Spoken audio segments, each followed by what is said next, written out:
साई लीला, एक आध्यात्मिक सहवास.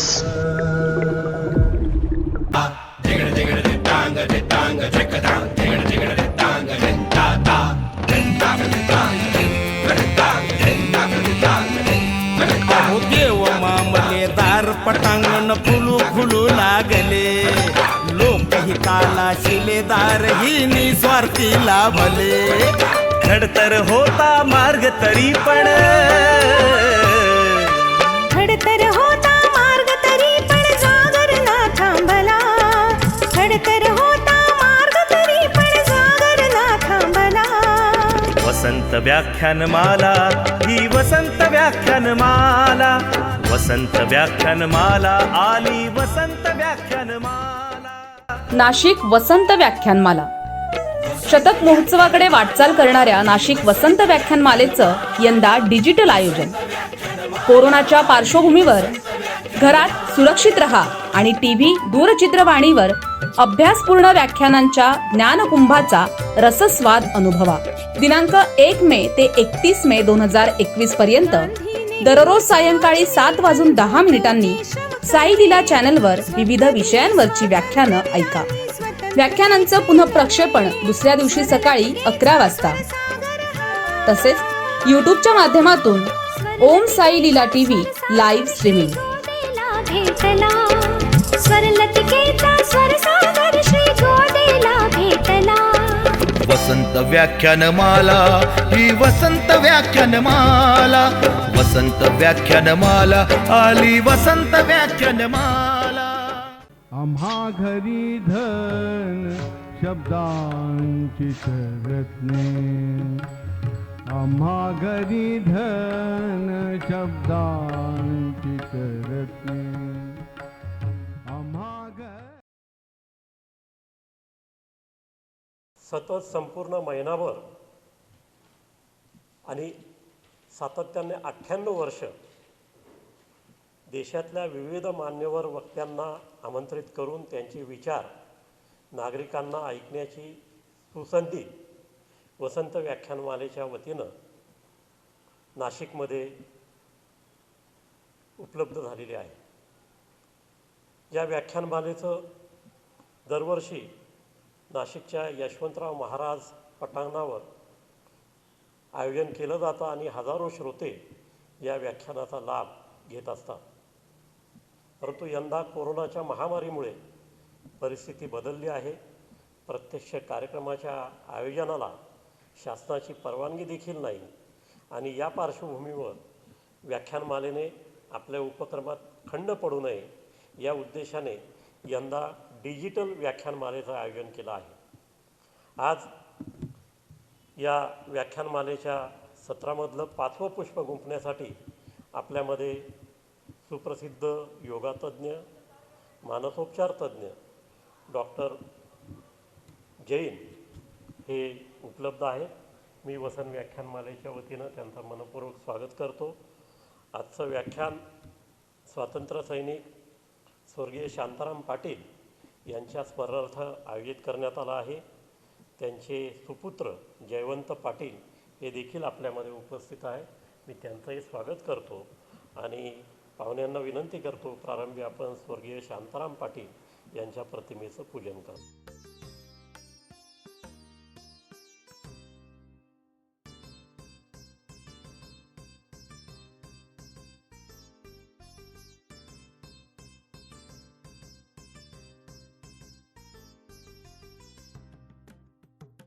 वसंत व्याख्यानमालेचं आजचं 5वं पुष्प ध्येयवादी आदर्श ज्येष्ठ समाजसेवक स्वर्गीय शांताराम पाटील यांना समर्पित आहे.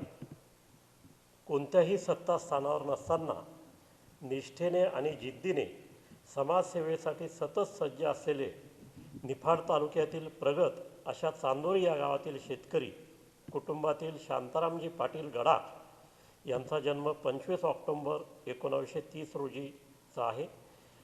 चांदोरी येथे मराठी 7वीपर्यंत शिक्षण पूर्ण करून नाशिकच्या उदोजी मराठी वसतिगृहात प्रवेश घेऊन त्यांनी आपले माध्यमिक शिक्षण पूर्ण केले.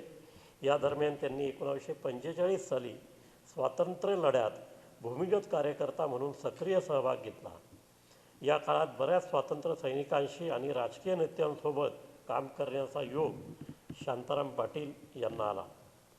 चांदोरी येथील शेतकऱ्यांना गंगापूर धरणाचे पाणी शेतीसाठी मिळावे यासाठी तत्कालीन पाटबंधारे मंत्री आणि संबंधित अधिकारी यांच्याकडे त्यांनी सातत्याने पाठपुरावा केला आणि त्यामुळेच चांदोरीच्या शेतकऱ्यांना शेतीसाठी धरणाच्या पाण्याचे आरक्षण मिळाले. नाशिक चांदोरी मार्गे औरंगाबाद महामार्गाची योजना त्यांनी स्वर्गीय काकासाहेब वाघ, आमदार दुलाजी नाना पाटील यांच्यासमोर मांडली आणि त्यांच्या सहकार्यानेच हा महामार्ग प्रत्यक्षात निर्माण झाला. ओढ्यानजीक रेल्वे क्रॉसिंग येत होते. या ठिकाणी गाड्यांना 30 ते 40 मिनटं थांबवावं लागत होतं. ही बाब लक्षात घेऊन ओढ्याजवळ रेल्वेवर उड्डाणपूल व्हावा यासाठी तत्कालीन मंत्री राम नाईक यांच्याकडे स्वर्गीय शांताराम पाटील यांनी सतत पाठपुरावा केला आणि त्यांच्या अथक प्रयत्नातून ओढ्यानजीक उड्डाणपूल साकार झाला आहे. नाशिक मुंबई महामार्गावर मुंबई नाक्याजवळ फक्त एकच पूल होता. त्या ठिकाणी समांतर पूल व्हावा यासाठी संबंधित अधिकाऱ्यांकडे व राजकीय नेत्यांकडे शांताराम पाटील यांनी निवेदनांचा अक्षरशः वर्षाव केला आणि हा प्रश्न देखील मार्गी लावला. आडगाव येथे ट्रक टर्मिनल्सची योजना अंमलात आणण्यातही त्यांचे प्रयत्न फलदायी ठरले. त्यांच्या या विविध विकास कामांची दखल घेऊन तत्कालीन मुख्यमंत्री शरद पवार साहेब यांच्या हस्ते शांताराम पाटील यांचा आदर्श कार्यकर्ता पुरस्कार देऊन सत्कार झाला होता. नाशिक महानगरपालिकेने देखील त्यांना सतत 3 वेळा मानाचा समजला जाणारा लोककल्याण पुरस्कार देऊन त्यांच्या कार्याचा गौरव केला होता. याशिवाय रोटरी हेल्थ क्लब, निफाड सहकारी साखर कारखाना, इंडो ग्लोबल संस्था, पत्रकार संघ, गोदावरी विविध कार्यकारी संस्था, संजीवनी लिफ्ट योजना, ज्येष्ठ नागरिक संघटना आदी संस्थांनी वेळोवेळी शांताराम पाटील यांचा यथोचित गौरव केला होता. नेहमीच सकारात्मक विचारसरणी डोळ्यासमोर ठेवल्यास आणि सत्याची कास धरून निर्भीड विचार मांडल्यास कुठलेही राजकीय पद नसताना देखील समाजसेवा आणि विकास कामे करता येतात.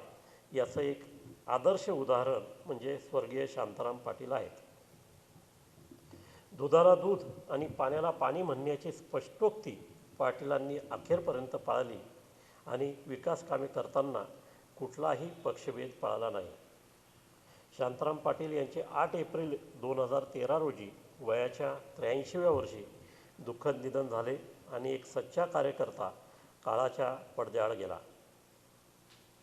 त्यानंतर नाशिक महानगरपालिकेने त्यांच्या कार्याची दखल घेऊन भाभानगर येथील रस्त्याला कैलासवासी शांताराम देवराम पाटील गडाख मार्ग असे नामकरण करून त्यांच्या कार्याप्रती कृतज्ञता व्यक्त केली आहे. वसंत व्याख्यानमालेच्या वतीनं स्वर्गीय शांताराम पाटील यांच्या स्मृतींना मी आदरांजली अर्पण करतो. व्याख्यानमालेचे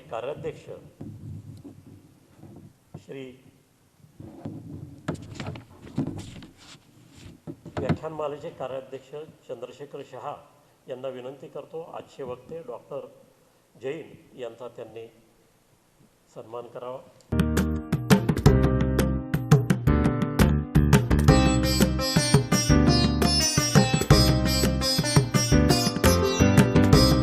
कोरोनाच्या काळामध्ये सर्वसामान्य माणसालाही योगाचं महत्त्व कळलेलं आहे. प्राणायाम, योगासन. 21 जूनला आपण इंटरनॅशनल योगा डे साजरा करतोच आहे. पण गेल्या 25 वर्षापासून योगासाठी अगदी समर्पण वृत्तीने काम करणारे डॉक्टर प्रेमचंद जैन गेले 41 वर्षापासून आपण सायक्रॅटिस्ट काउन्सिलिंग नाशिक येथे कार्य करत आहात. वेस्ट झोन इंडियन सायक्रॅटिस्ट सोसायटीत अध्यक्ष व सेक्रेटरी ही पदे आपण भूषविले आहेत. त्यांचे स्वतःचे 30 बेडचे नर्सिंग होम आहे. रिहॅबिलेशन आणि योगा थेरपीचे फॅसिलिटी ते पेशंटला दिली जाते. 2001 नाशिक IMA कडून डॉक्टर गुप्ता अवॉर्ड एक्सलन्सचे बेस्ट प्रॅक्टिशनर डॉक्टर म्हणून आपल्याला सन्मानित करण्यात आले होते. यशवंतराव चव्हाण मुक्त विद्यापीठासाठी म्हणजे YCMसाठी योगा काउन्सिलिंग अभ्यासक्रम आपण तयार केलेला आहे. योग क्रीडा प्रबोधिनीचे आपण संस्थापक अध्यक्ष आहात. गेल्या 20 वर्षापासून अनेक योग शिक्षक त्यांनी तयार केले आहेत. अनेक रोगांवर त्यांनी योग्य थेरपी ॲप्लाय करून अनेक पेशंटला आजारातून मुक्त केले आहे. YCMUमध्ये परीक्षक, पेपर सेटअप, अभ्यासक्रम या सर्व समितीवर आपण कार्यरत आहात. उत्तर महाराष्ट्र विद्यापीठात पण BA आणि MA इन योगा सायन्सचे आपण एक्झामिनर म्हणून कार्यरत आहात. आपले मराठी आणि इंग्लिशमध्ये अनेक पुस्तकं प्रकाशित झालेली आहेत. योगा फॉर बिगिनर्स, प्राथमिक योग साधना, योगा टीचर डिप्लोमा कोर्स. आकाशवाणीच्या नाशिक आणि जळगाव केंद्रावरून योगा आणि सायकोलॉजीवर अनेक व्याख्यानं आपण दिलेली आहेत. तसेच अनेक वर्तमानपत्रात याविषयी लेख लिहिलेले आहेत. इफेक्टिव्ह पॅरेंटिंग म्हणजे प्रभावी पालकत्व घडण्यासाठी 150हून अधिक कार्यशाळा आपण घेतलेल्या आहेत. 10वी व 12वीच्या विद्यार्थ्यांसाठी तणावरहित परिस्थितीत अभ्यास कसा करावा, प्रज्ञासंवर्धन याविषयी 200पेक्षा अधिक सेशन आपण घेतलेले आहेत. योगनिद्रेचे परिणाम या विषयावर संशोधन पेपर आपण सादर केलेले आहेत. योगा आणि हायपरटेन्शन.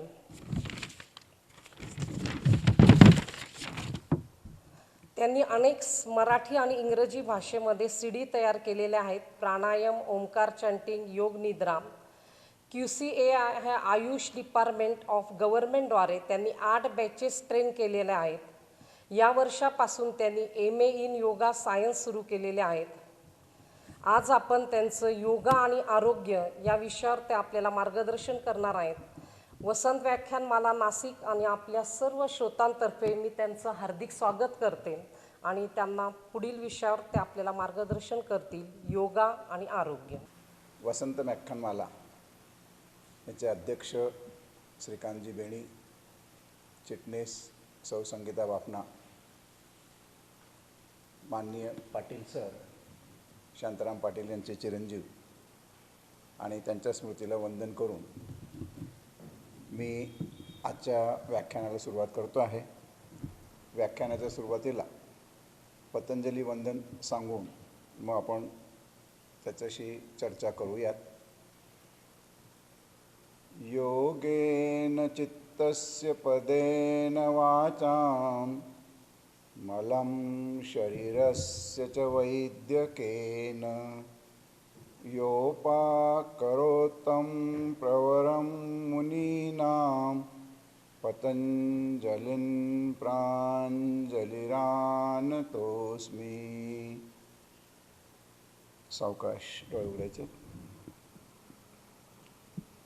आपण सगळ्यांना माहिती आहे की योगशास्त्राला आता चांगले दिवस आलेले आहे. खरं तर आपल्या प्राचीन भारतीय संस्कृतीने जगाला दिलेली ही फार मौल्यवान देणगी आहे. मला आज सांगितलं आरोग्यासाठी योग या विषयावर बोलायचं आहे. खरं म्हणजे मी नेहमी सांगतो की आरोग्य हा योगाचा साईड इफेक्ट आहे. योगाचा मेन इफेक्ट जो आहे तो कैवल्य आहे. कैवल्य म्हणजे मोक्षप्राप्ती. आता मोक्षप्राप्ती म्हणजे काय? मोक्ष म्हणजे काही वेगळं जग आहे किंवा काही वेगळी जागा आहे असं नाही. तर आपल्या भारतीय संस्कृतीमधली सगळी जी काही शास्त्रं आहे ती सगळी मनाभोवती गुंफलेली आहे आणि योगशास्त्रालाच भारतीय मानसशास्त्रसुद्धा म्हटलेलं आहे. तर जे काही दर्शनं आहेत त्यातलं योगाला दर्शनाचा दर्जा महर्षी पतंजलीने दिलेला आहे आणि मोक्षाला जाणे याचाच अर्थ आपल्या जन्ममरणाच्या फेऱ्यातनं मुक्तता करणे. पुनरपि जननम पुनरपि मरणम शंकराचार्यांनी लिहिलेलं जे आहे की आपण एक जन्म घेतलं त्याच्यात काहीतरी कार्य करतो, कर्म करतो आणि ह्या कर्माचं फळ चांगलं का वाईट ते भोगण्यासाठी परत जन्म घ्यावा लागतो. मग त्या 84 लक्ष योनीतनं वगैरे सगळे जे काही आपल्याला माहिती आहे. तर त्या जन्ममृत्यूच्या फेऱ्यातनं मुक्तता म्हणजेच मोक्ष. मग परत जन्म नाही, मृत्यू नाही. तर असा हा जो काही योगशास्त्र जे पतंजलींनी आपल्याला सांगितलेलं आहे त्याच्याबद्दल थोडक्यात आपण माहिती घेणार आहोत. कारण पतंजलींचं कार्य इतकं मोठं आहे की ते एका तासात सांगणंही शक्य नाही आहे. तर पतंजलीने जे काही लिहिलं आहे योगाची व्याख्या फार सुंदर केलेली आहे. पतंजलीच्या म्हणण्यानुसार योग चित्त वृत्ती निरोधः. योग म्हणजे चित्तातील वृत्तींचा निरोध. आता हे एवढंच फक्त व्याख्या आहे की योग म्हणजे काय, तर चित्त म्हणजे मन, मनातल्या विचारांवरती नियंत्रण. आपलं सगळं वागणं बोलणं जे काही आहे ते विचारांचं चक्र सतत आपल्या मनात चालू असतं. त्या चक्रांना थांबवणं. कारण एक सहज मला एक क्ष व्यक्ती दिसली की जिला मी ओळखत नाही, तिला बघितल्याबरोबर माझ्या मनात विचारांचं चक्र सुरू होतं. या व्यक्तीला कुठं बघितलं होतं का, की हा कसा असेल, मग त्याच्याशी बोलावं न बोलावं, कदाचित मला राग आला तर या व्यक्तीला दोन थोबाडीत मारावं असंही वाटेल, किंवा त्याच्याबद्दल मला जर बरं वाटलं तर मी म्हणेल जावं, त्याच्याशी बोलावं, शेक हँड करावा किंवा गळाभेट घ्यावी. या अशा विचारांचं वेगवेगळं जे चक्र सुरू होतं, असं आपल्या रोजच्या जीवनामध्येही अशी अनेक चक्र कळत नकळत आपल्या जीवनामध्ये येत असतात. आणि हे सगळं विचारांचं गोंधळ. एक विचार आला की त्याला प्रतिक्रिया म्हणून 100 विचार येतात. तर हे सगळे विचारांचं चक्र थांबवणे म्हणजे योग. निरोध याचा अर्थ ते थांबवणं किंवा त्याच्यावरती प्रतिक्रिया देणं नाही. कारण निर्विचार होणं ही फार फार वर्षाच्या साधनेने शक्य आहे.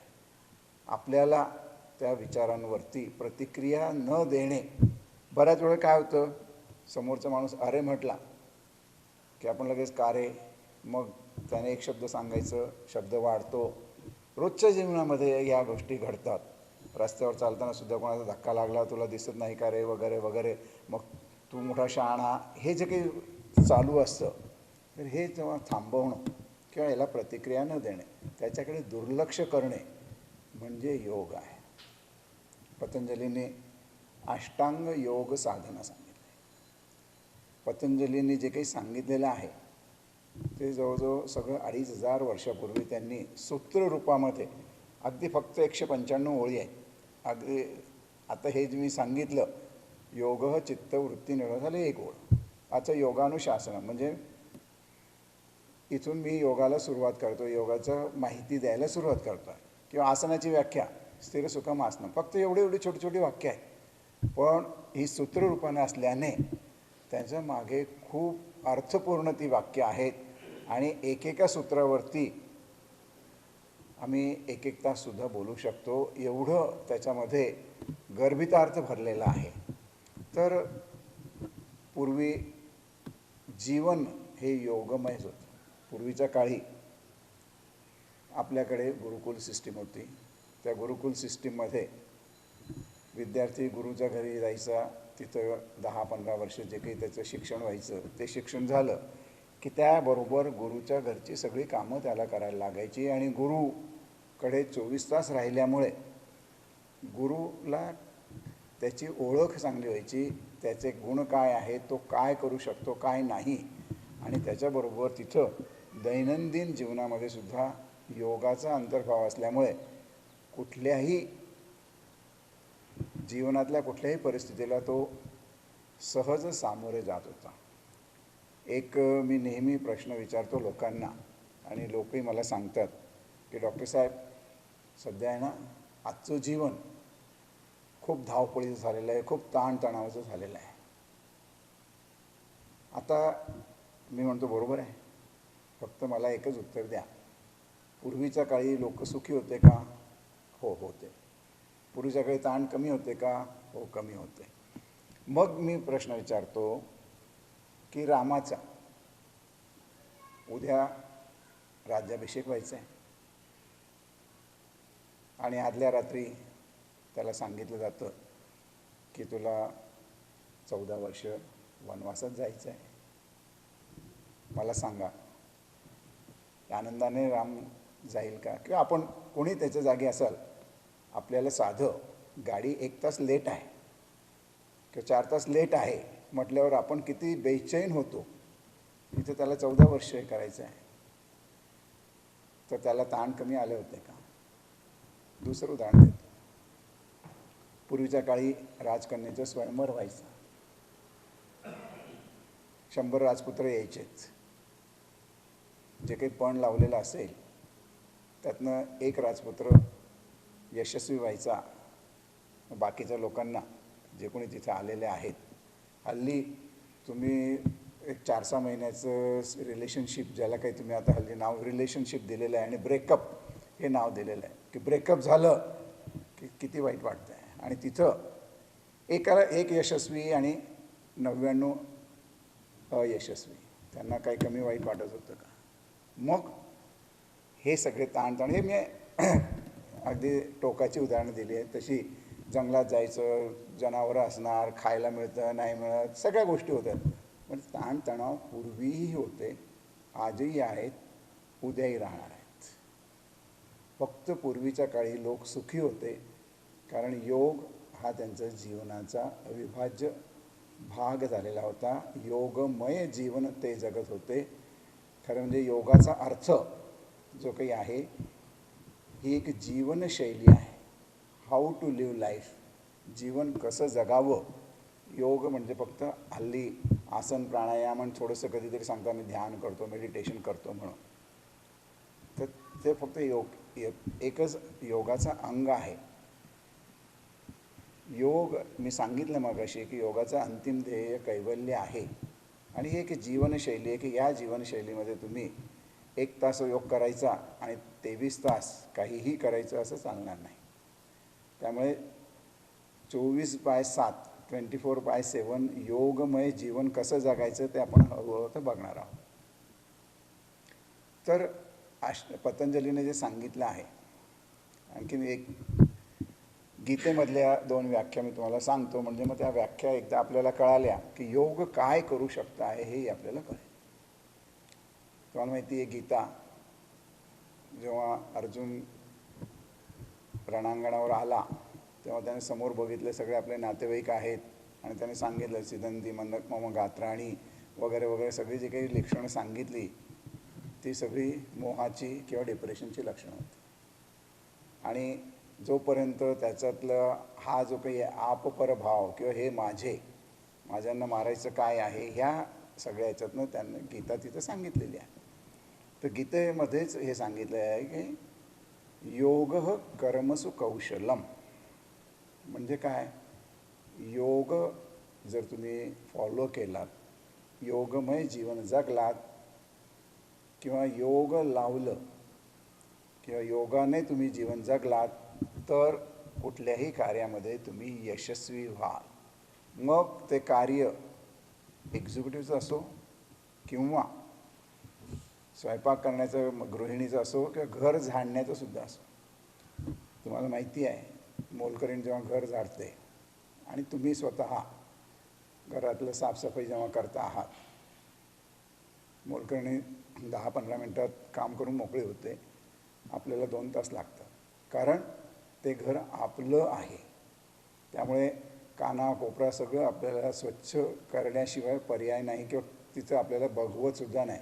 मोलकरणीला त्याची तमा नाही. ती पटापट 2 झाडू इकडे 2 पोचे तिकडे मारले की तिचं काम संपलं, कारण तिला अनेक ठिकाणी कामं करायची आहेत. तर तिथंसुद्धा जर तिने योगाने जर काम केलं, आता योग म्हणजे काय, तर जोडणे. आत्मा आणि परमात्मा हे फार उच्च कोटीचं झालं, पण साध्या रोजच्या व्यवहारात बघितलं, शरीर आणि मन जोडणे. आता शरीर आणि मन जोडणे म्हणजे काय, माझं मन माझ्या शरीराचं, मी तर आहे इथं, माझं मनही माझ्या जवळच आहे असं आपण म्हणतो. पण खरोखर विचार करा की जिथं तुम्ही शरीराने आहात, मनाने तिथं आहात का? मनाने आपण शरीरामध्ये, तुम्ही आता सगळे टी व्ही बघता आहात, टी व्हीवर माझं व्याख्यान ऐकता. काही जणांचा हे व्याख्यान केव्हा संपतं, जेवणाला काय करायचं आहे पासून, तर इथनं व्याख्यान संपल्यानंतर कुठं लग्नाला जायचं आहे, वाढदिवसाला जायचं आहे, उद्या काय करायचं आहे, आणखीन बऱ्याचशा ठिकाणी तुमचं मन सारखं भरकटत असतं. हठयोगामध्ये म्हटलेलं आहे, चले वाते चले चित्तम, निश्चले निश्चलम भवे, योगी स्थाणुत्व मापनोती ततो वायुम निरोधयेत. हे आपण बघितलेलं आहे की मन वाऱ्यासारखं चंचल आहे. या चंचल मनाला आवर घालायचं असेल म्हणून चले वाते, वाऱ्याप्रमाणे मन चंचल आहे, त्याला निश्चल करायचं असेल. वारा तर आपल्या हातात नाही आहे, पण आपला हा श्वास जो आहे, हा श्वास वारा आहे. आपण श्वास घेतो सोडतो आहे, त्या श्वासाला निश्चल करणे. मग तुम्ही मनाची एकाग्रता करू शकता. साधं उदाहरण आहे, तुम्ही यात्रेमध्ये फनफेअरमध्ये गेल्यानंतर फुगे फोडण्याचं, बंदुकीने फुगे फोडायचे असतात. त्यावेळेस काय करता तुम्ही? किंवा महिलांसाठी सुईमध्ये दोरा ओवायचा आहे, त्यावेळेस तुमचा श्वास चालू आहे का बंद आहे? तर श्वास रोखून आपण करतो आहे. अगदी टी व्हीवर मॅच तुम्ही बघताय, क्रिकेटची मॅच, 9वा गडी खेळतो आहे, 4 रन पाहिजे आहे, लास्ट बॉल आहे, 4 मारली तर ए पार्टी जिंकेल, विकेट गेली तर बी पार्टी जिंकेल. सगळं ते वातावरण बघितल्यानंतर तुम्ही कुठेही क्रीडांगणावरती नाही आहात, तरी पण श्वास रोखून काय होतं आहे, काही नाही, बॉल कुठे पडतो आहे, हा तुम्ही ज्या पार्टीत असाल, विकेट जाते का 4 लागतं, आणि मग हे सगळं बघताय. त्यावेळेस आपण श्वास रोखून टक लावून बघताय. इथंच तुमचं मन लावणे आलेलं आहे.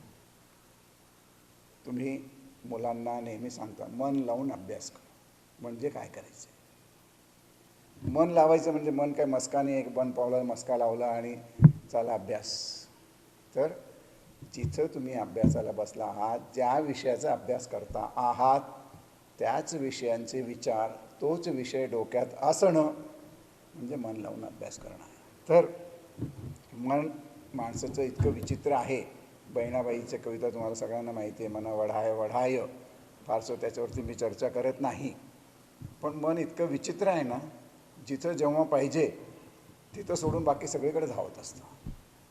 म्हणून त्या मनाला आवरणं म्हणजे योग होय. मगाशी मी सांगितलं योग कर्मसु कौशलम. दुसरी व्याख्या गीतेमध्येच दिलेली आहे, समत्वम योग उच्चते. योगामुळे तुमच्या मनात समता येते, समभाव येतात, ज्याला आपण साध्या भाषेमध्ये, सोप्या भाषेमध्ये स्थितप्रज्ञता. स्थितप्रज्ञ जेव्हा होतो, लाभालाभो जया जयो, कुठल्याही परिस्थितीमध्ये त्याचं मन डळमळीत होत नाही, आणि हे सगळं योगाने शक्य आहे. तर आता असं जे काही मल्टिपल फायदे असलेले, विविध फायदे असलेला योग जो आहे, वेगवेगळ्या लोकांनी वेगवेगळे प्रकारही सांगितलेले आहे, पण अंतिम ध्येय मात्र सांगितलं आहे की एकच आहे, की मोक्षाचं. मग विवेकानंदांनी किंवा पतंजलीने जो योग सांगितला आहे त्याला अष्टांग योग म्हणतात. त्यालाच विवेकानंदांनी राजयोग नाव दिले, की हा योगाचा राजा आहे. त्यानंतर हठयोग आहे, कर्मयोग, ज्ञानयोग, भक्तियोग, असे वेगवेगळ्या योगाच्या शाखाही आहेत. पण सगळ्यांचं अंतिम ध्येय मी सांगितलं की मोक्ष मिळवणे आहे. तर आज आपण अष्टांग योगाचा जास्तीत जास्त विचार करणार आहोत. अष्टांग जे आहेत, पतंजलीने 8 अंग सांगितलेले आहेत. एक पहिला अंग आहे यम, दुसरं नियम, आसन, प्राणायाम, प्रत्याहार, धारणा, ध्यान आणि समाधी. आता पहिला जो काही यम आहे, यम म्हटल्यावर आपल्या पुढे डोळ्यापुढे जो काही रेड्यावरती वगैरे येणारा यम, तो यम इथं अपेक्षित नाही आहे. यम म्हणजे नियंत्रण. कसले नियंत्रण? समाजामध्ये आपण जेव्हा राहतो तेव्हा वागायचं कसं, याचे नियम काही पतंजलीने सांगितलेले आहे, आपल्यालाही माहिती असतील. पण ते 5 यम जे काही सांगितलेले आहे, अहिंसा, सत्य, अस्तेय, ब्रह्मचर्य आणि अपरिग्रह.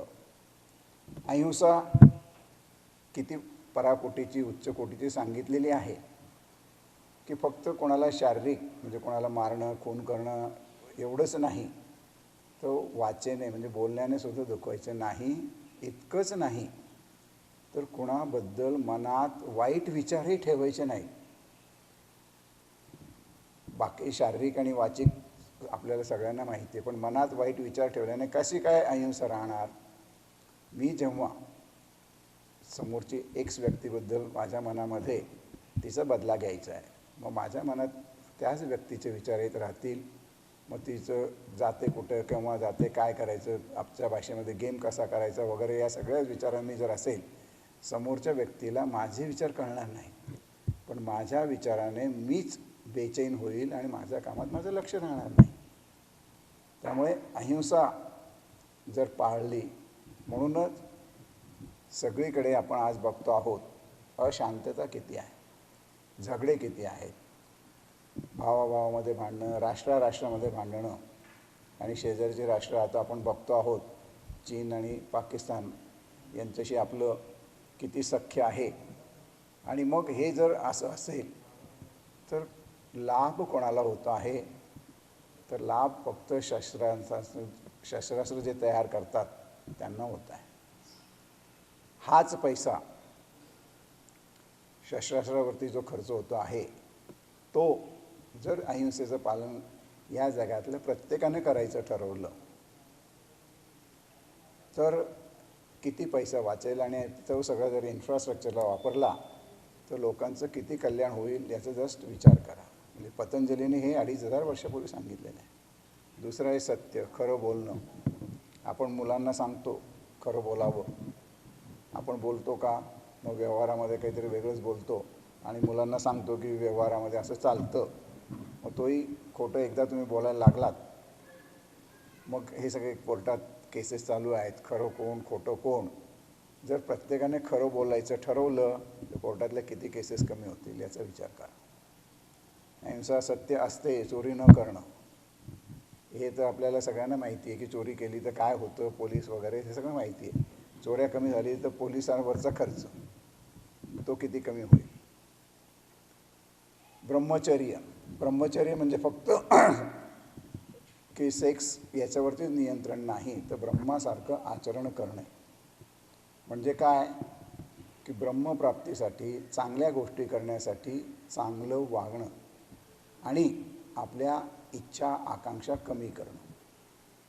ते जर कमी केलं तर आज आपण अनेक गोष्टी बघतोय. तर पुढचं जे आहे अपरिग्रह, साठा कमी करणं, मर्यादित आपल्या गरजा मर्यादित करणं. हल्ली आमच्या गरजा इतक्या वाढल्या आहेत. पूर्वी मी जेव्हा लहान होतो, छोटंसं वाड्यातलं घर, त्या घरामध्ये 3 खोल्या, 3 खोल्यामध्ये जवळजवळ 15-20 माणसं राहायचो. आता घरं मोठी झाली आहेत, लहान म्हणजे आणि राहणारी लोकं कमी झालेली आहेत.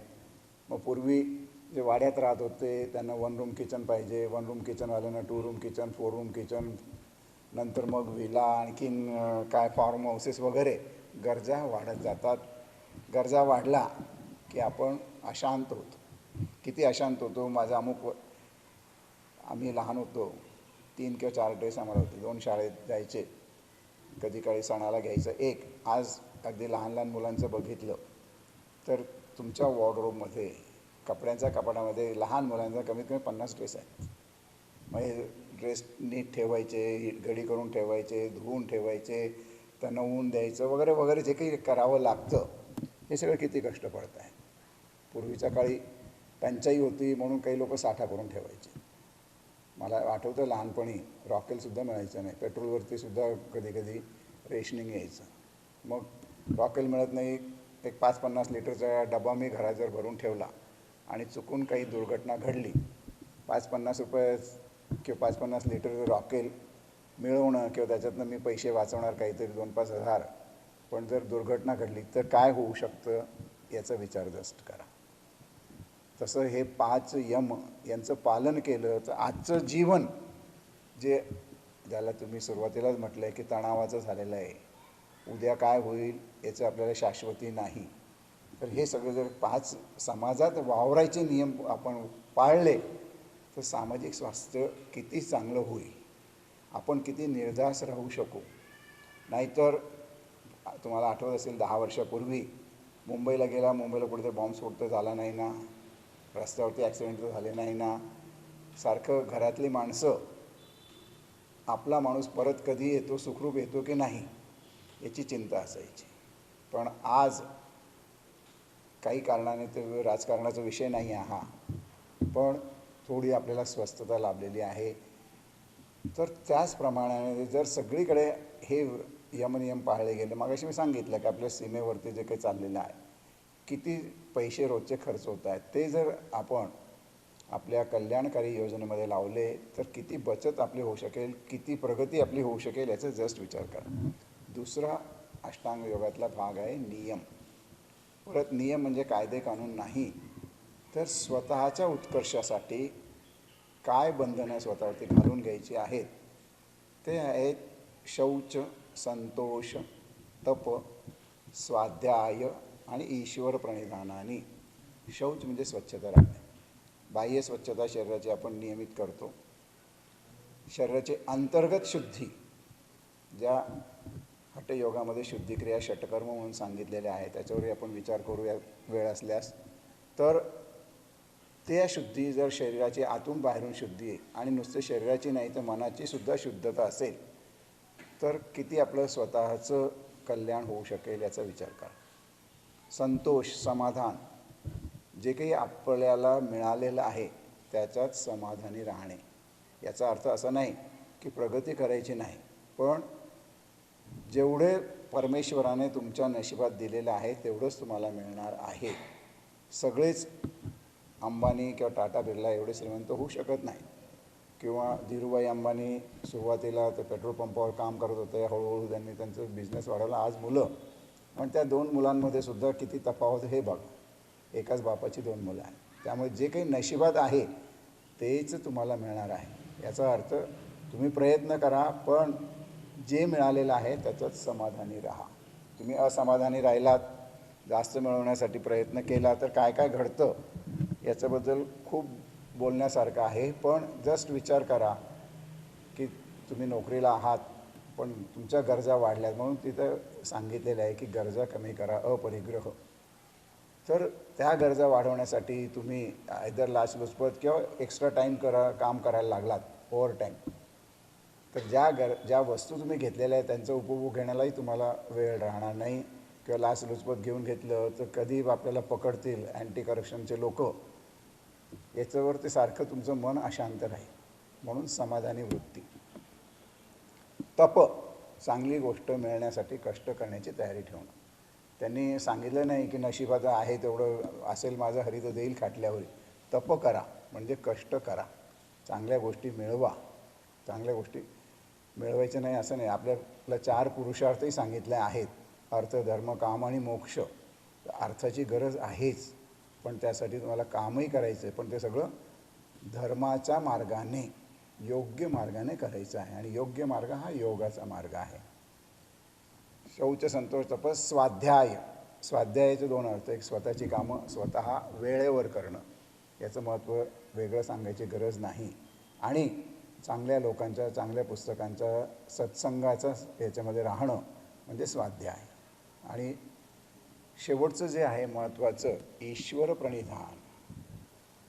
ईश्वराला सगळं काही समर्पण करणं.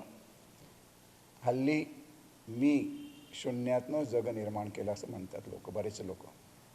आम्ही सुरुवात केली ना तेव्हा काहीच नव्हतं, आज म्हणजे हे सगळं उभं केलं आहे ते मी माझ्या जोरावर उभं केलेलं आहे, माझ्या बळावर उभं केलेलं आहे.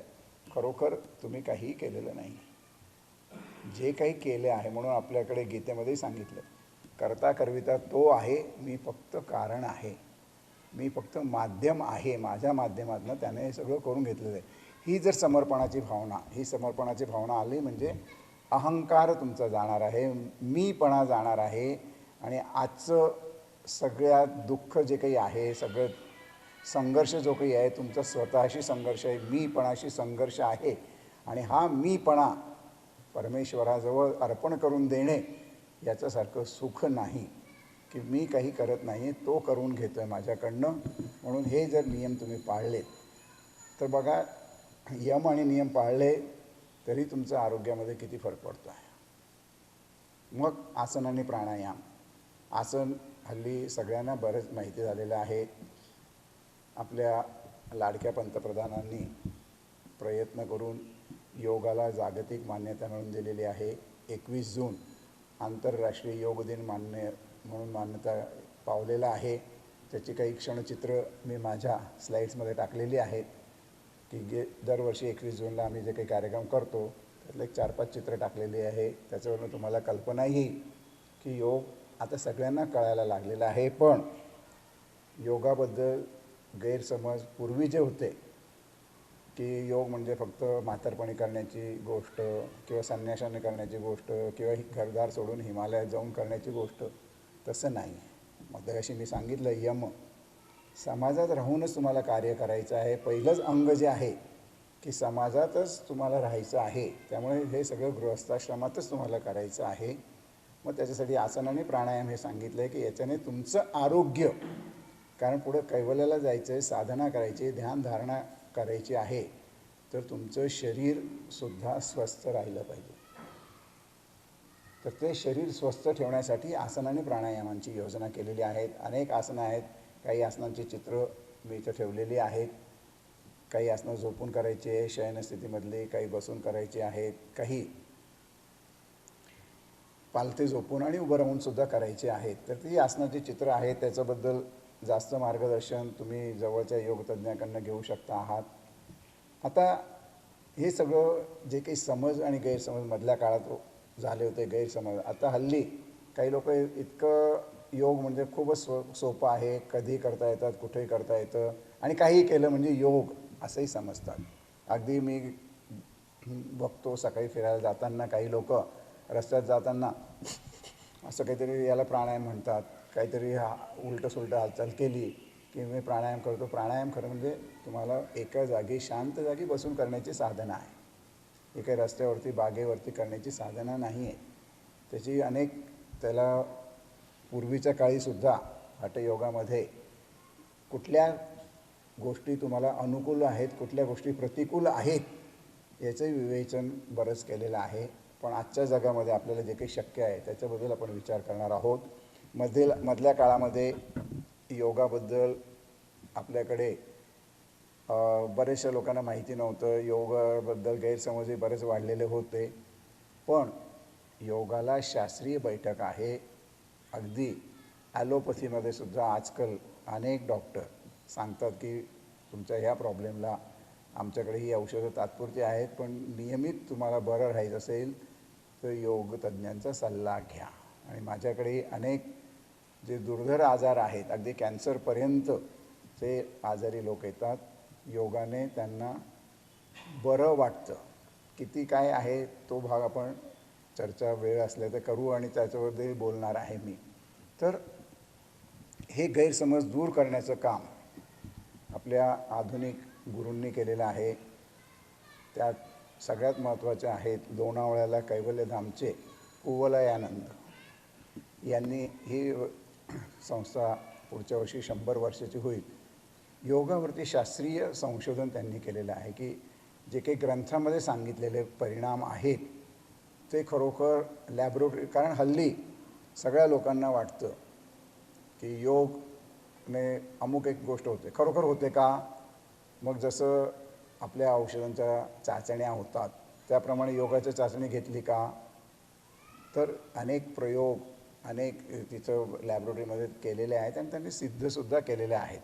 आणि हल्ली तर अगदी AIIMS all India institute of medical science इथं एक योगाचं वेगळं डिपार्टमेंट आहे आणि बऱ्याचशा हॉस्पिटलमध्ये सुद्धा आता योगाचे डिपार्टमेंट सुरू झालेले आहेत. आणि योग हा उपचाराला, आम्ही असं कधी डॉक्टर म्हणून सुद्धा मी सांगतो की औषधं जेवढी गरजेची आहे तेवढी घ्या, पण योगाचा तुम्ही अभ्यास सुरू केला की तुमची औषधांची गरज कमी होऊ शकेल आणि हळूहळू औषधंसुद्धा बंद होऊ शकतील. तर हे सगळे जे काही गैरसमज होते, कुवलयानंद, त्यानंतर स्वामी शिवानंद ज्यांचं हरिद्वारला आश्रम होता, त्यांचे शिष्य बिहार स्कूल ऑफ योगाचे स्वामी सत्यानंद आणि आता स्वामी निरंजनानंद, ह्या लोकांनी जनजागृती करून, आणि आता हल्ली स्वामी रामदेवजी, ह्या सगळ्यांनी जनजागृती करून योगाला राजमान्यता, आणि लोकमान्यताही मिळवून दिलेली आहे. तर असा हा जो काही योग आहेत, विविध आसनं जी आहेत, त्या योगाचे फायदे काय काय होऊ शकतात आपल्याला, ते शारीरिक आणि मानसिक या दोन्ही याच्यावरती आपण विचार करणार आहोत. शारीरिक याच्यामध्ये बऱ्याच जणांचे सांधे दुखत असतात. याचं कारण जे आहे महत्त्वाचं, संधिवात आपण म्हणतो. तर सांध्यामध्ये हालचालीच कधी होत नाहीत. आपण हल्लीच्या जीवनामध्ये तुम्ही ताणतणाव वाढलेत म्हटले तर तुमच्याकडे इतक्या सुखसोयी निर्माण झालेल्या आहेत की चालणं, खेळणं, व्यायाम करणं हे जवळजवळ लुप्तच झालेलं आहे.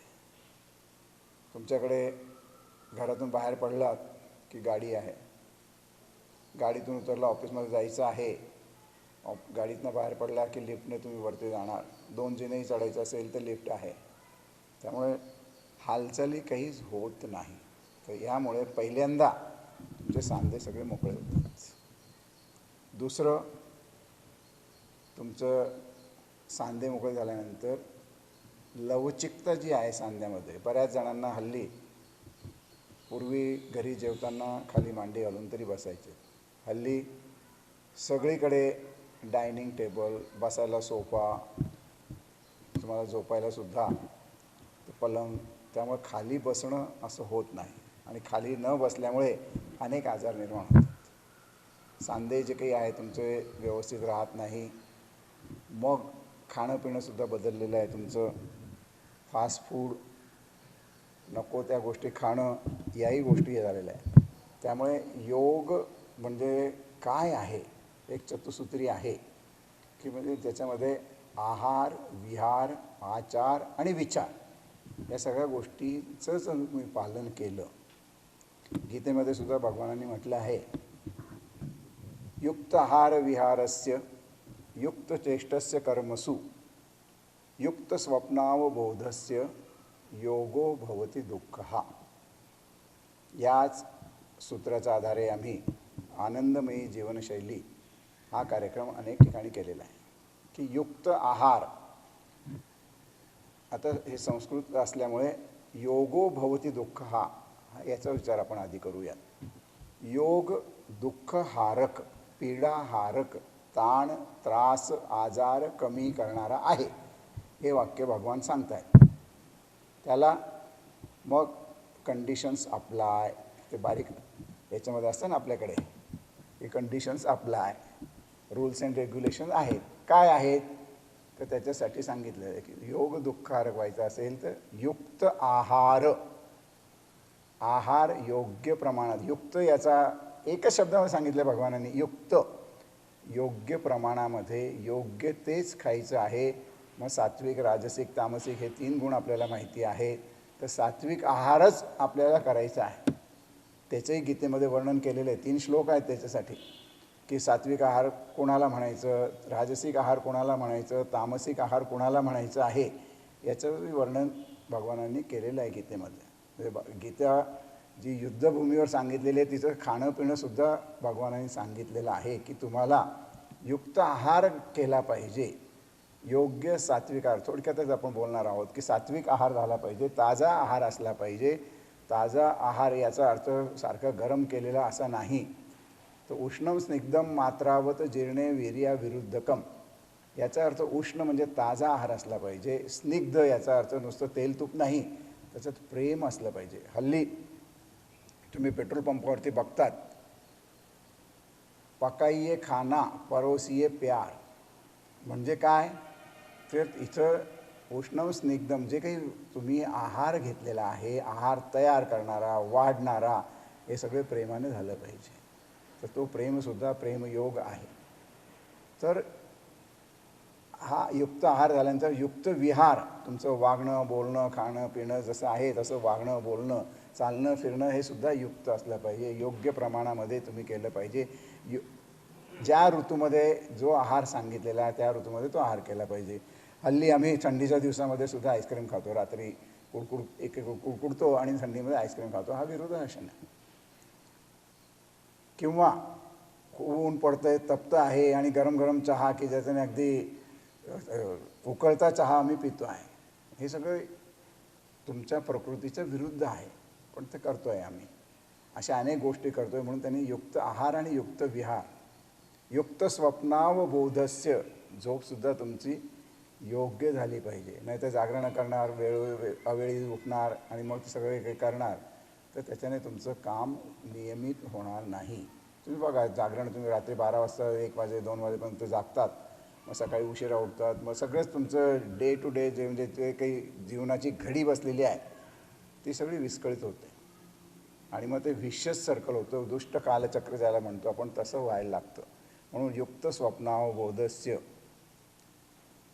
युक्त आहार विहारस्य, युक्त चेष्टस्य कर्मसु, तुम्ही जे काही काम करता आहात ते युक्त करा. म्हणजेच मन लावून काम करा. थोडक्यामध्ये आपण म्हणतो पाट्या टाकल्यात, ऑफिसमध्ये गेलो पाट्या टाकल्यात, तर त्या पाट्या न टाकता जे काम आपल्याला सोपवलेलं आहे ते मन लावून करा, योग्य भावनेने करा, कर्तव्य भावनेने करा. म्हणजे याच्यामध्ये कुठेही तुम्ही कसंही काम केलं तर आमचं आरोग्य कसं होईल, कारण त्यांच्या भावना त्याच्यामध्ये गुंतलेल्या आहेत. आणि तुम्हाला माहिती आहे की भावना जर योग्य असतील तर तुमचं खाणं पिणं योग्य होतं. दुःखाच्या प्रसंगी आपल्याला जेवण जात नाही, खूप आनंद झालेला आहे तर जेवणाला भूक लागत नाही, म्हणजे आपल्याला भूक लागत नाही, जेवण कमी होतं. तर म्हणूनच सांगितलं की भावनांना योग्य आवर घालण्यासाठी तुमचं कामसुद्धा योग्य रीतीने झालं पाहिजे. युक्त आहार युक्त विहार युक्त चेष्टस्य कर्मसु युक्त स्वप्नावबोधस्य, इतकं सगळं झाल्यावरच योग दुःखहारक होणार आहे. तर दुःख याचा अर्थ म्हणजे फक्त मला काहीतरी पैसे हरवले किंवा कोणीतरी गेलं म्हणून मला दुःख झालं असं नाही. तर तुम्हाला त्रास झाला, आजार झाला तर दुःख आहेच. दुःखामध्ये सगळे आजार आलेले आहेत. इंग्लिशमध्ये सुद्धा म्हटलेलं आहे किंवा संस्कृतमध्ये स्वस्थ आणि अस्वस्थ किंवा ॲट ईज आणि डिसीज. डिसीज याचा अर्थ you are not at ease. You are not at ease म्हणजे तुम्ही अस्वस्थ आहात, स्वस्थ नाही. तर ही अस्वस्थता घालवायची असेल तर ह्या सगळ्या गोष्टी तुम्हाला केल्या पाहिजेत. मग आसन कोणकोणते करायचे आहेत, तर आसनाचं मूल जो काही पतंजलीने सांगितलं, पतंजलीने आसनावर फार भर दिलेला नाही. 195 पैकी फक्त 3 सूत्रामध्ये पतंजलीने आसनांचं वर्णन केलेलं आहे. पहिलं आहे आसनाची व्याख्या, स्थिर सुखम आसनम. ज्या ठिकाणी तुम्ही बसला, जे काही तुम्ही करता आहात तिथं स्थिरता पाहिजे, सुखकारकता पाहिजे. ज्या स्थितीमध्ये शरीराला तुम्हाला स्थिर राहता येईल, बसता नाही, स्थिर राहता येईल आणि तुम्हाला सुखकारक असं राहील, आणि ती सजगतेने केली पाहिजे.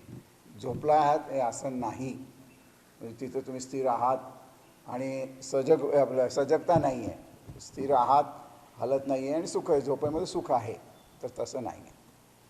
त्याचप्रमाणे आसन करताना कसं करायचं आहे, तर प्रयत्न शैथिल्य अनंत समापत्तीभ्याम. आसन केल्यानंतर मनामध्ये शरीरामध्ये दोन्हीकडे शिथिलता आली पाहिजे आणि मग इतकी शिथिलता आलं पाहिजे, मन शांत, त्याच्याने आपोआप तुमचं होणार आहे. आणि त्याचा परिणाम पतंजलीने जे सांगितला आहे खूप गूढार्थ त्याच्यामध्ये आहे. ततो द्वंद्वानभिघातः, तेव्हा तुमचे मनातले द्वंद्व कमी होतील. द्वंद्व कमी झाले तर काय फायदा आहे, करू की नको, जाऊ की नको, हे करू का ते करू, असं आपल्याला रोजच्या जीवनामध्ये या निर्णय घेण्यामध्येच खूप वेळ जातो. त्यामुळे तुम्ही नियमित आसनं केलीत, योग्य पद्धतीने केलीत, तुमची निर्णय क्षमता वाढणार आहे. निर्णय क्षमता वाढली, कामं पटापट होतील. जिथं तुम्ही 10 कामं करताय तिथं 20 कामंसुद्धा तुम्ही करू शकता. तर हे झालं आसनांच्याबद्दल. आसनं कोणती करायची, तुमच्या प्रकृतीला मानवेल आणि तुमचे जे तज्ज्ञ मार्गदर्शक आहेत त्यांच्या सल्ल्याने तुम्ही करू शकता आहात. कुठलीही आसनं केली तर त्याच्याने फार मोठा फरक पडत नाही आहे. सगळ्या आसनांचा शेवटी परिणाम जो काही आहे तर तुमच्या शरीरातल्या सगळ्या कार्यांवरती होणार आहे. मग बऱ्याच वेळेला लोक येऊन मला विचारतात की सर, डॉक्टर साहेब, मला डायबिटीस आहे किंवा मला दमा आहे, मला 1-2 आसन सांगा किंवा 1-2 प्राणायाम सांगा. योग कधीही एका गोष्टीचा विचार करत नाही, त्याला होलिस्टिक ॲप्रोच, सर्व शरीराचा आणि मनाचा विचार योगाने केलेला आहे. त्यामुळे याच्यामुळे काय होणार, मगाशी मी सांगितलं, तुमचं सांधे नीट झालेत, शरीरामध्ये लवचिकता आली की तुम्ही कामही चांगलं करू शकता आहात. मग तुमचं पचन चांगलं होणार आहे. पचनाचे विकार जे काही आहेत, अपचन आहे पासून तर कॉन्स्टिपेशन म्हणजे बद्धकोष्ठता आहे, या सगळ्या गोष्टी तुमच्या दूर होतील. पचन व्यवस्थित झालं की उत्सर्जन तुमचं व्यवस्थित होईल.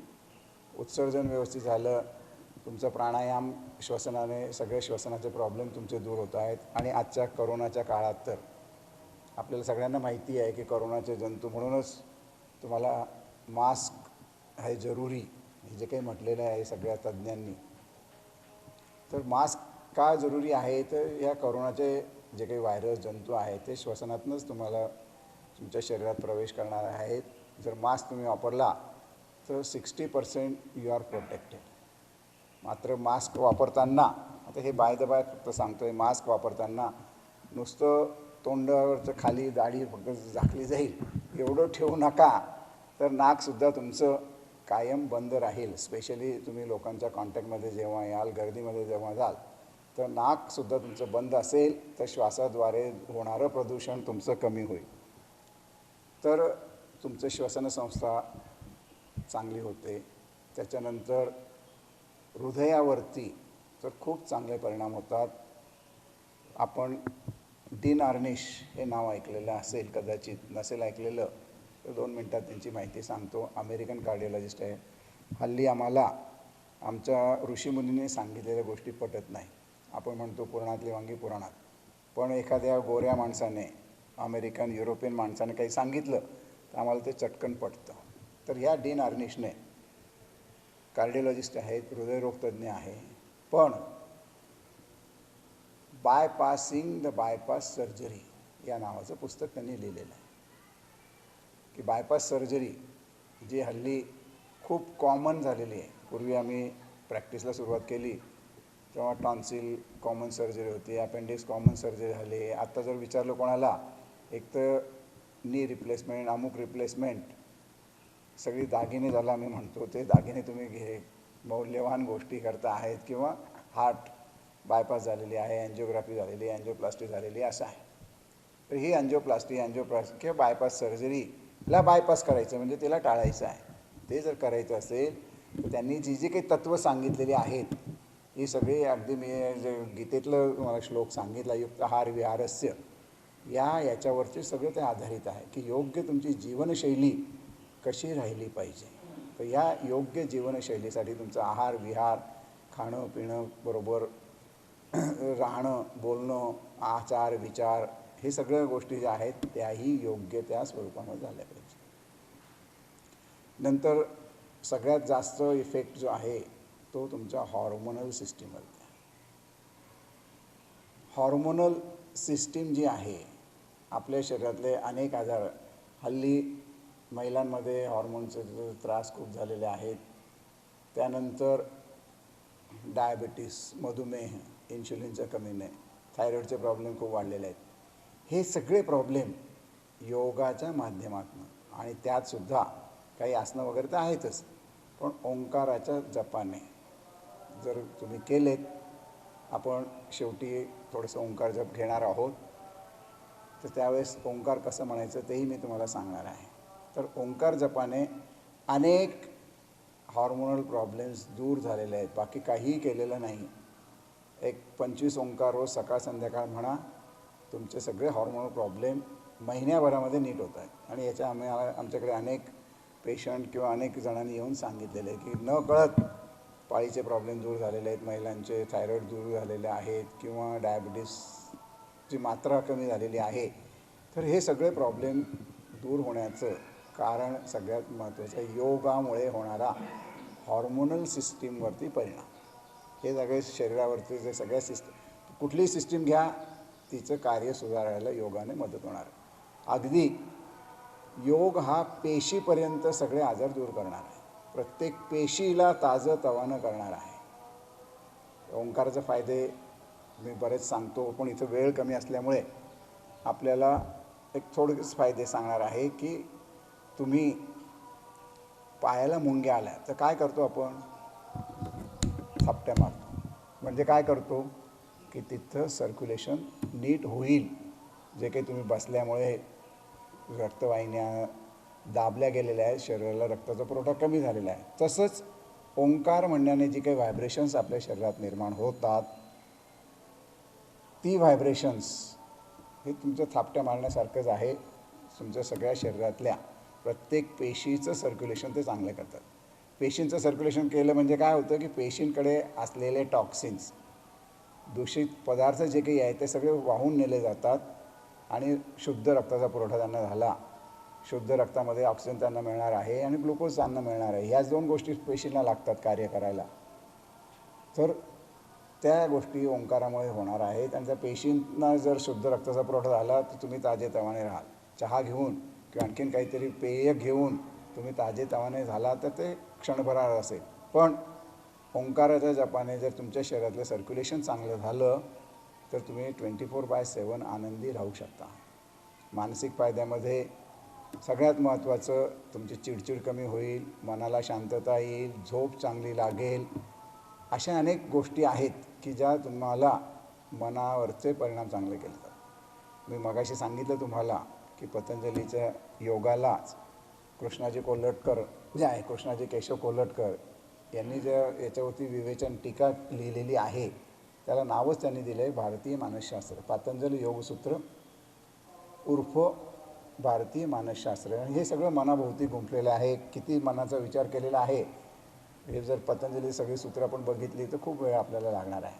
आता प्राणायाम, चौथं अंग जे आहे ते प्राणायामाचं आहे. तर प्राणायामाबद्दल अनेक समज आणि गैरसमजही आहेत. आणि प्राणायामाबद्दल योगामध्ये सुद्धा दक्षता म्हणून सांगितले आहे की प्राणायामेन युक्तेन सर्व रोगक्षयो भवेत, अयुक्ताभ्यास योगेन सर्व रोग समुद्भवः. ही प्रिकॉशन त्यांनी दिलेली आहे, ग्रंथामध्येच दिलेली आहे की योग्य रीतीने तुम्ही प्राणायाम करायचा असेल तर त्यांनी परत सांगितलेलं आहे की गुरुच्या मार्गदर्शनाखालीच तुम्ही करा. योग्य गुरुच्या मार्गदर्शनाखाली जर तुम्ही प्राणायाम केला तर सगळे आजार दूर होतील. सुरुवातीला मी जेव्हा योगात नवीन होतो, डॉक्टर असल्यामुळे बाकीचे आजार कसे दूर होतील, पण आता गेली 20 वर्ष योगाचा अभ्यास केल्यानंतर, योगाचा वापर सगळ्या याच्यामध्ये केल्यानंतर आत्ता मी सांगतो की सगळे आजार तुम्ही प्राणायामाने दूर करू शकता. काय होतं प्राणायामाने?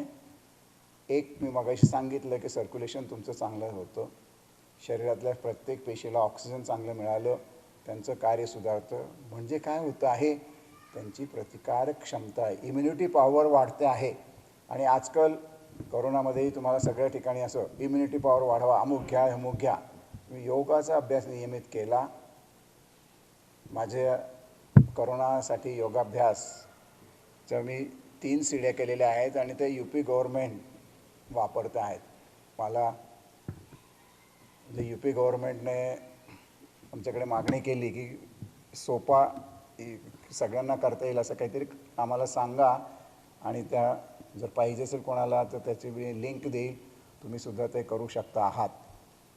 तर इथंसुद्धा योगाभ्यासामध्ये प्राणायाम महत्त्वाचा आहे की तुमच्या शरीरातल्या प्रत्येक पेशीला प्राणवायू चांगला मिळाला, शुद्ध रक्ताचा पुरवठा झाला की जो प्राणायामाने होणार आहे. म्हणून त्याला सर्व रोग हे करतात, सर्व रोग दूर करणारा जो काही आहे. तर इम्युनिटी तुमची वाढली, प्रतिकार क्षमता वाढली तर किती आजार आले तरी तुम्ही त्याला प्रतिकार करू शकतात आणि स्वस्थ राहू शकता आहात.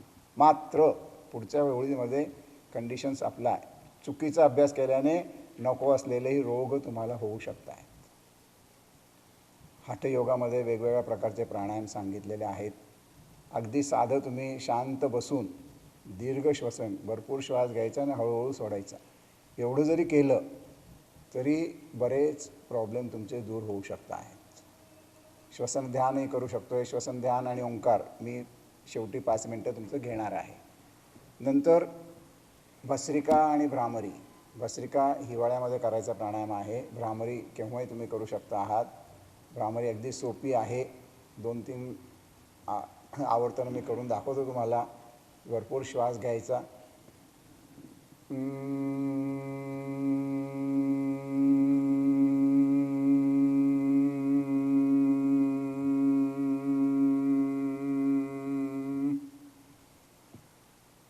अशी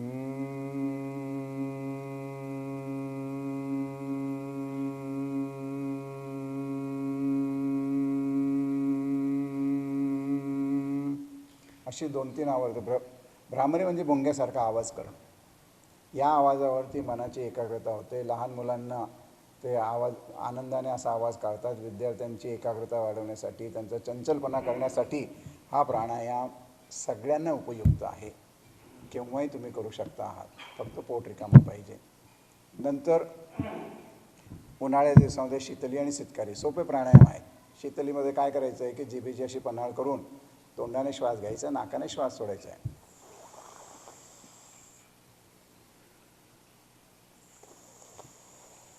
तुम्ही पण करून बघा. जीभ ओली होईल, तहान लागणार नाही, भूक लागणार नाही, त्याचं आणि शीतल परिणाम होणार. म्हणून त्याचं नावच शीतली प्राणायाम. किंवा सितकारी, दातावरती दात ठेवायचं, दाताच्या फटीतनं श्वास घ्यायचा.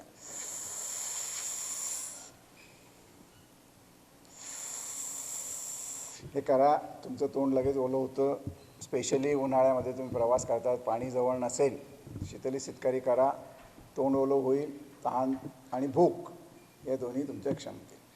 हे सोपे प्राणायाम आहेत, तुम्ही करू शकता आहात. बाकी आणखीन हे उज्जयी प्राणायाम आहे, बाकी भरपूर प्राणायाम आहेत. पण प्राणायाम हे कुठेही CD बघून किंवा TV वर बघून शिकू नका, करू नका. योग्य गुरुकडनंच शिका.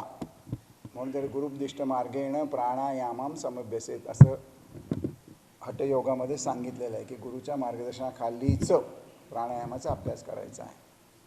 तर अशा रीतीने पहिली 4 अंग बघितले. 5वं अंग आहे प्रत्याहार. प्रत्याहार थोडीशी वरच्या लेवलची साधनं आहे, पण आपल्या पंचज्ञानेंद्रियांना नियंत्रणामध्ये ठेवणं. बऱ्याच वेळेला मी साधकांना सांगतो किंवा अभ्यास करताना की तुम्ही डोळे बंद करा. लोकांना डोळे बंद करायला खूप भीती वाटते की काहीतरी होईल का काय, किंवा शेजारचा मला काहीतरी मारेल काय. डोळे बंद केले की तुम्ही तुमच्या जगाशी 80% कॉन्टॅक्ट कमी होतो. मगाशी सुरुवातीला मी जी योगाची व्याख्या सांगितली की शेजारचा काय करतोय, पुढं काय दिसतंय, मग तिथं काय असेल, असं जे आपण सारखं बघत राहतो. डोळे बंद करा. जगाशी कॉन्टॅक्ट तुमचा कमी झाला की स्वतःशीच तुम्ही गुंग असणार आहात, स्वतःमध्ये रत राहणार आहात. मग डोळे बंद करा, कान बंद करा. म्हणजे कानावरती नियंत्रण, चांगलं आहे तेवढं ऐकायचं, बाकीचं सोडून द्यायचं. तसेच जे बाकीचे जे काही पंचज्ञानेंद्रिय आहेत यांना बहिर्मुख करण्यापासून रोखायचं आणि अंतर्मुख करायचं. आपण डोळ्यांनी तर बाहेरचं सौंदर्य खूप बघतो आहे, पण आपल्या शरीराचं सौंदर्य तुम्ही कधी बघितलं का? कानांनी तुम्ही चांगली गाणी, लता मंगेशकर, आशा भोसलेची गाणी ऐकता आहात. हल्ली नवीन पिढीतले नवीन काही असतील ते सोडून द्या. पण तुमच्या हृदयाची धडधड तुम्ही कधी ऐकलीत का? हृदयाची धडधड, घाबरतात तेव्हा तुम्हाला धडधड आहे असं किंवा आपल्याकडे हृदय आहे कळतं. पण शांतपणे तुमचं हृदय चालू आहे, त्यातलं संगीत जे आहे ते कधी ऐकण्याचा प्रयत्न केला का? तुमच्या आतड्यांमध्ये सुद्धा हालचाल चालू आहे, ती कधी ऐकण्याचा प्रयत्न केला का? हे समजणं म्हणजे प्रत्याहार आहे. त्याचप्रमाणे वास, आपल्या शरीराचा आतला वास घ्यायचा आहे. तो म्हणजे तोंडाचा वास, घाण येतो तो नाही, तर शरीरातल्या आतल्या सगळ्या ज्या काही क्रिया चाललेल्या आहेत त्याचाही वासाने तुम्ही करू शकता आहात. तर असं पंचज्ञानेंद्रियाच्या साहाय्याने, म्हणजे त्यांना पंचज्ञानेंद्रियांना अंतर्मुख करणे म्हणजे प्रत्याहार. धारणा, ध्यान आणि समाधी या सगळ्या अंतरयोगाच्या, अंतरंग योगाच्या साधना आहेत. एक मनाची एकाग्रता. समाधी याचा अर्थ बरेच जण फार चुकीचं घेतात. समाधी म्हटलं की आम्ही सांगतो की समाधी लागली नाही, मला मारायचं नाही. समाधी म्हटले कुठल्या तरी बाबाची समाधी इथं आहे, या महाराजांची समाधी तिथं आहे, तसंच समाधी नाही. तर समाधी याचा अर्थ सम अधिक अधि. तुमची बुद्धी सम प्रमाणात येते, तुम्ही आपपरभाव विसरतात. तर हे सगळं योगाच्या माध्यमातून शक्य आहे. या गोष्टी जर तुम्ही केल्यात तर अनेक आजार तुमचे दूर होतील. सगळ्या आजारांना हल्ली, पूर्वी जेव्हा मी MD शिकत होतो तर एक 5-10 आजारांना मनोकायिक विकार म्हणत होते की डायबिटीस आहे, ॲसिडिटी आहे, दमा आहे, ब्लड प्रेशर वाढलेलं, हे मनोकायिक असं सांगितलं जायचं. पण आज मी ॲज अ डॉक्टर आणि ॲज अ योगतज्ञ म्हणून सांगतो की अगदी 100% विकार हे मनोकायिक आहेत. शरीर आणि मन हे तुम्हाला वेगळं करता येणार नाही. एकाच नाण्याच्या दोन बाजू आहेत. शरीरावरती उपचार करताना मनावरतीही उपचार करावा लागतो आणि दोन्हीची सांगड व्यवस्थित घातली तर आपले सगळे आजार निश्चितपणे दूर होऊ शकत आहेत. आपण एक 5 मिनटं ओंकार कसा म्हणायचा मी आधी सांगतो आहे. 11 ओंकार आपण म्हणणार आहोत. ओंकार म्हणताना भरपूर श्वास घ्यायचा आणि श्वास सोडत ओंकार म्हणायचा आहे. सगळ्यांनी ताठ बसा. आधी मी म्हणून दाखवतो, मग आपण म्हणूयात. भरपूर श्वास घेतला की ओठ थोडेसे विलग करा, आपोआप आवाज अचा निघेल. हळूहळू ओठ बंद केला तो आवाज ऊमध्ये रूपांतर होईल आणि ओठ बंद करून फक्त श्वास सोडा तो मकार होईल. या मकाराची कंपनच खूप महत्त्वाची आहेत. तर मी 2 ओंकार म्हणून दाखवतो, मग आपण म्हणायचं आहे. त्याच्यासाठी माझ्या ओठावरती तुमचं लक्ष असू द्या की ओठ कसे हालत आहे.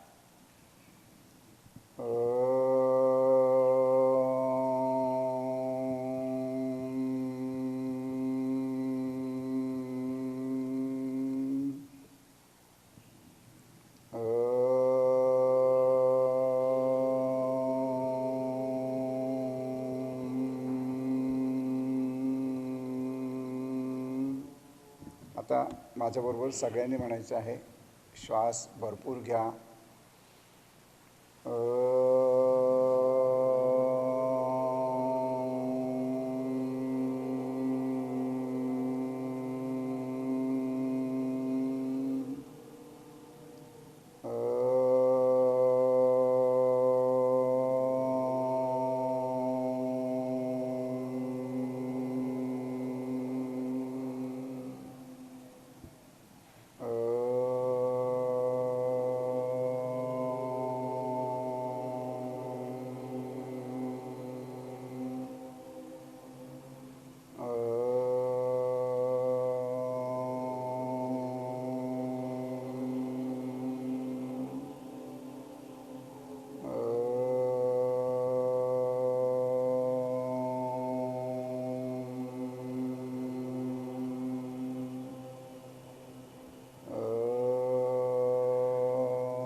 डोळे बंदच ठेवा. मिटलेल्या डोळ्यांनी शरीरामध्ये ओंकाराची कंपनं जी निर्माण झालेली आहेत त्या कंपनांचा अनुभव घ्यायचा आहे. डोळ्यापुढे ओंकाराची मूर्ती, कानामध्ये ओंकाराचा नाद, जिभेवर ओंकाराचा स्वर, मनात ओंकाराचेच विचार. मन शांत झालेलं आहे, शिथिल झालेलं आहे. शरीराकडे लक्ष द्या. चेहऱ्यावरचे ताण कमी करा. दात ओठ सैल सोडा, खांदे ढिले सोडा. हातापायाची बोटं शिथिल करा. पोट ढिलं सोडा. बऱ्याच वेळेस पोट आपण दाबून ठेवतो. पोट अगदी ढिलं सोडा. मांड्या पोटऱ्या सैल सोडा. सगळे शरीर शिथिल झालेलं आहे. आता लक्ष आपल्या श्वासाकडे द्या. प्रत्येक श्वासाबरोबर पोटाची हालचाल होते आहे. त्या हालचालीकडे मनाने लक्ष द्या. श्वास आत येतो आहे, पोट बाहेर येत आहे. श्वास सोडताना पोट आत जात आहे. या पोटाच्या हालचालीकडे मनाची एकाग्रता. श्वास आत, पोट बाहेर, पोट आत, श्वास बाहेर. हळूहळू आपलं लक्ष पोटावरनं काढून नाकपुड्यावरती आणा. प्रत्येक श्वासाचा स्पर्श नाकपुड्यांना होतो आहे. आपल्या जाणीवेशिवाय एकही श्वास आत किंवा बाहेर होणार नाही. श्वासाच्या स्पर्शाची जाणीव. श्वास घेताना हवा थोडी गार आहे. श्वास सोडताना हवा थोडी उष्ण आहे. या हवेच्या तापमानातला बदल जाणवण्याचा प्रयत्न करा.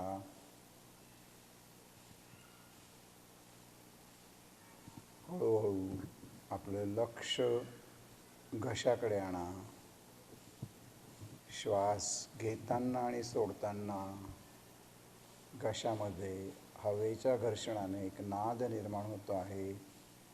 श्वास घेताना सो, सोडताना हम, सोहम,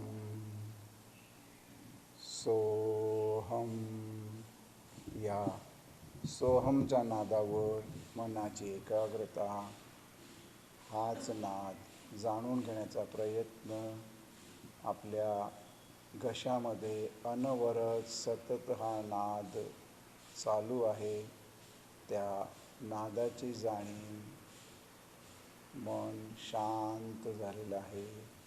शरीर पूर्णपणे रिलॅक्स झालेलं आहे. सावकाश दोन्ही हात डोळ्यासमोर ठेवा आणि अलगद डोळे उघडा.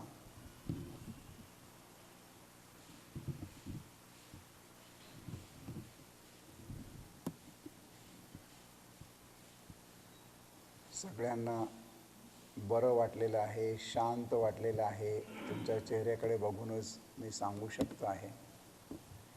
तर असंच नियमित या 2 गोष्टी आता मी सांगितल्या या फक्त झलक होत्या. पूर्ण 1 तास जर तुम्ही योगाभ्यास केला तर योग अनुभूतीचं शास्त्र आहे. स्वतः केल्याशिवाय तुम्हाला त्याचे फायदे जाणवणार नाही. मी कितीही सांगितलं की मला योगाचे अमुक फायदे झाले आहेत तर ते थेरॉटिकली बरं आहे, पण प्रॅक्टिकली जोपर्यंत तुम्ही स्वतः करत नाही तर सगळ्यांना आपलं आयुष्य निरामय व्हायचं असेल तर योगाची कास धरा. एवढं सांगून मी माझ्या बोलण्याला विराम देतो. परत एकदा वसंत व्याख्यानमालेचे सगळे ट्रस्टी, विशेषतः संगीता मॅडम, बेणी सर यांना धन्यवाद की मला तुमच्यापुढे येण्याचं भाग्य लाभलं.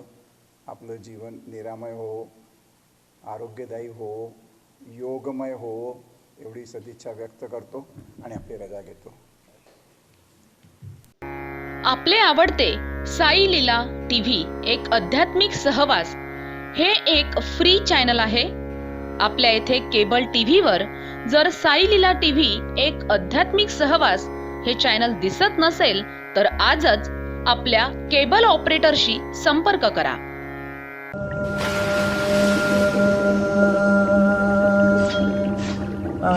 साई लीला एक आध्यात्मिक सहवास.